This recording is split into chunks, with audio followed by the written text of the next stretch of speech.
Hello everyone, my name is David Presson and I'm the Director of Investments for First Bank Wealth Management. I hope everyone enjoyed their 4th of July weekend to celebrate our country's independence. Now it's time to celebrate how well the capital markets are doing this year, and I'll provide a brief mid-year progress report. First, a little context.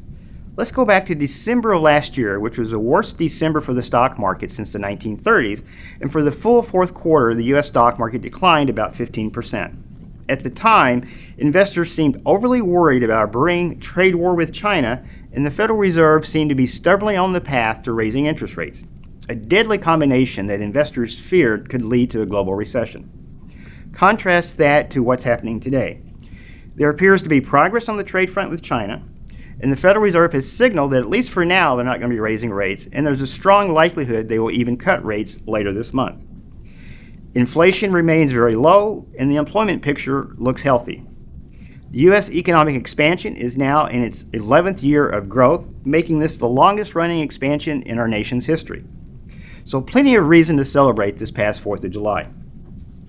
As a result of this improving optimism, the U.S. stock market, as measured by the S&P 500, was up around 18.5% through the first half of the year, making it the best first half since 1997.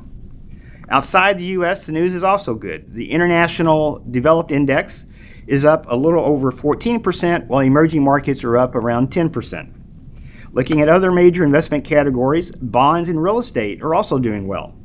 In fact, real estate has been the best performing investment category so far this year, up a little over 19%, and with falling interest rates, bond prices are up, and the common bond index is up about 6% for the year.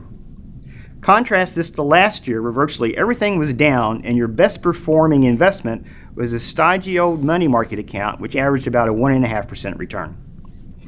The events in recent months is a good example of how quickly fortunes can change, and how listening to the media can cause you to take actions you might regret later, as they were extremely negative in the fourth quarter with lots of scary headlines, and why it is so difficult to time the market.